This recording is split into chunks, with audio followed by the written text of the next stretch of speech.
নমস্কার, আমি অনামিকা মুখার্জি ভ্যাদাম হেলথের পক্ষ থেকে আপনাদের সবাইকে স্বাগতম জানাচ্ছি। আমি আজ আমার এই ছোট্ট ভিডিওর মাধ্যমে আপনাদের সাথে আমার বিগত 2 বছরের অভিজ্ঞতার কিছু অংশ শেয়ার করতে চাইছি।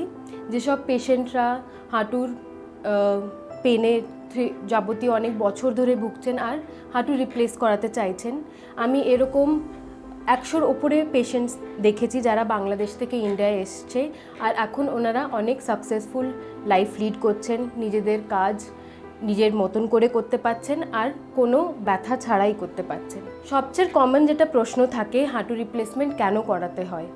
তো এটার কারণ একটাই আছে, অস্টিওআর্থ্রাইটিসের কারণে অনেক সময় হাঁটুর রিপ্লেসমেন্ট বা প্রতিস্থাপন যেটা বলি সেটা করাতে হয়। রিপোর্ট এটার মাধ্যমে যেটা আমাদের দরকার হয় সেটা হচ্ছে এক্স-রে রিপোর্ট। এক্স-রে রিপোর্টের মাধ্যমে যেটাতে আমরা পুরো বডির ওয়েট দিচ্ছি আর দাঁড় করানো পজিশনেই আমাদের এক্স-রে রিপোর্ট দরকার হয়, যেটা দেখে এখানকার ডাক্তারেরা পেশেন্টের হাঁটুর রিপ্লেসমেন্ট লাগবে, নি রিপ্লেসমেন্ট লাগবে না আর কতদিনে ওয়েট করতে পারেন রিপ্লেসমেন্ট করানোর আগে সেই বিষয়ে আপনাদেরকে আমরা জানাতে পারি। তো স্ট্যান্ডিং পজিশনে আমাদের এক্স-রে রিকোয়ারমেন্ট থাকে, যেটাতে আমরা দেখতে পারি যে আমাদের পুরো বডির ওয়েটটা আমাদের নিতে যেটা পড়ছে সেটাতে আমাদের যে ভেতরে মানে আমাদের হাঁটুর অবস্থাটা কী আছে, কতটা ক্ষয় হয়েছে আর কত তাড়াতাড়ি আমরা রিপ্লেসমেন্ট করালে পেশেন্টের আগে গিয়ে লাইফ ইজি হয়ে যাবে সেটার বিষয়ে আমরা আপনাদেরকে গাইড করতে পারব। এবার কিছু কমন প্রশ্ন থাকে সবই পেশেন্টদের যারা হাঁটু রিপ্লেসমেন্ট করাতে চাইছেন। যেমনি ধরুন, আপনারা নামাজ পড়তে পারবেন কি না নিচে বসে, বা হাঁটু ভাঁজ করা যায় কি না। দেখুন, এটার ক্ষেত্রে দুটো রকমের ইমপ্ল্যান্ট ইউজ করা হয় আমাদের এখানে। ইমপ্ল্যান্ট যেটা আপনার হাই ফ্লেক্সিবিলিটি ইমপ্ল্যান্ট যেটা আমরা বলে থাকি ডাক্তারি ভাষায়, সেখানে আপনি হাঁটু ভাঁজ করাতে আপনার কোনো অসুবিধা হবে না, আপনি নিচে স্কোয়াট ডাউন করেও বসতে পারবেন আর নামাজও পড়তে পারবেন। এবার যদি ইমপ্ল্যান্টটা আপনি হাই ফ্লেক্সিবিলিটি লাগাচ্ছেন না, তাহলেও আপনি হাঁটু ভাঁজ করতে পারবেন, কিন্তু ইমপ্ল্যান্টের যেটা বয়স হয়, যেটা আমরা লাইফ বলি ইমপ্ল্যান্টের, সেটা জেনারেলি 20 থেকে 25 বছর থাকে, সেটা তখন কমে গিয়ে 8 থেকে 10 বছরের হয়ে যাবে। সেটার কারণে অনেক পেশেন্টদের অনেক সময় ইমপ্ল্যান্টের কারণে আবার রিভাইজড একটা বা রিভিশন সার্জারি করতে হলেও হতে পারে। এবার অনেক সময় প্রশ্ন থাকে, ইন্ডিয়ায় কত দিনের সময় নিয়ে আসবেন আপনারা? ইন্ডিয়ায় আপনাদেরকে মিনিমাম 15 দিনের সময় নিয়ে আসতে হবে, যার মধ্যে থেকে 5 দিন হসপিটালে থাকতে হয় আর বাকি 10 থেকে 12 দিন আপনারা বাইরে হোটেলে থাকতে পারেন, যেখানে আপনাদের এখানে কন্টিনিউয়াস ডক্টরের সাথে একটি ফলো আপ হবে।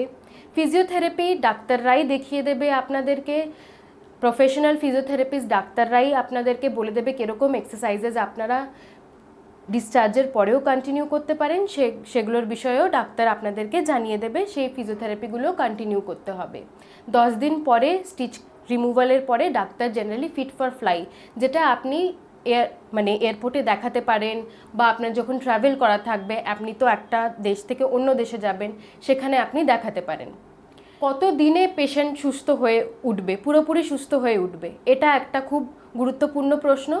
কেন কি এটাতে আপনারা যেটা হয় যে অনেক সময় অনেকজনে ভয় পেয়ে যায় কি একদম বেড রিডেন হয়ে গেল পেশেন্ট, এরকম কোনো ব্যাপার না। বেড রিডেন হয় না পেশেন্টের যেই দিন সার্জারি হয় তার পরের দিন থেকেই পেশেন্ট নিজের পায়ে দাঁড়াতে পারে এবং হাঁটানো তার পরের দিন থেকেই শুরু হয়ে যায়। আপনি নিজের নর্মাল লাইফে ব্যাক করে যেতে পারবেন আফটার 1 মান্থ, 1 মাসের পরে আপনি নিজের স্বাভাবিক জীবনে ফিরে যেতে পারবেন, নিজের কর্মক্ষেত্রে যেতে পারবেন, নিজের ব্যবসার ক্ষেত্রে যেতে পারবেন।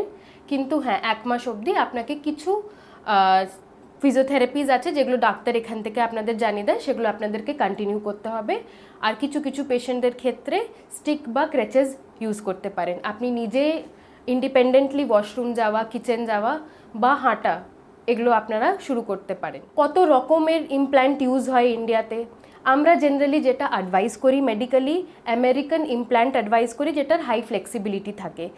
কেন কি এটার ইমপ্ল্যান্ট লাইফটাও 25 ইয়ার্সের থাকে আর এটাতে কোনো ব্যারিয়ার নেই, মানে আপনি নিচে বসছেন, নামাজ পড়ছেন বা হাঁটু ভাঁজ করে আপনার কিছু যদি কাজ থাকে আপনি সেটা করতে পারেন। হাঁটা চলাতে কোনো রেস্ট্রিকশন, সিঁড়ি ভাঙাতে কোনো রকম কোনো রেস্ট্রিকশন থাকে না।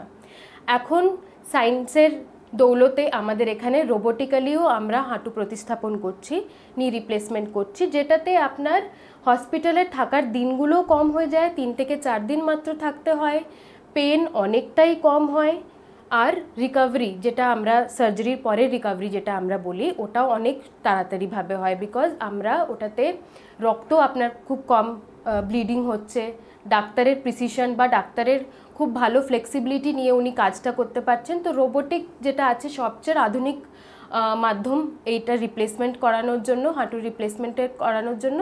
আর এটা খুবই সাকসেসফুলি আমাদের এখানে সাকসেস রেটটাও যেটা আছে অনেকটাই higher, minimum 95 to 98% success chances. আর অনেক সময় প্রশ্ন থাকে কি দুটো হাঁটুই যাদের ক্ষত আছে, ক্ষয় আছে, তারা কি দুটো হাঁটু একবারেই করাতে পারেন?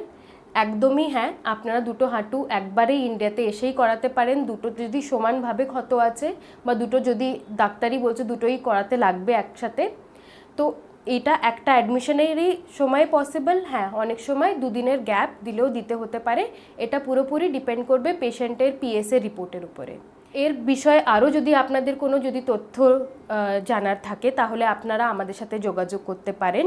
আপনারা আমাদের ওয়েবসাইটও ভিজিট করতে পারেন www.vaidamhealth.com। নমস্কার।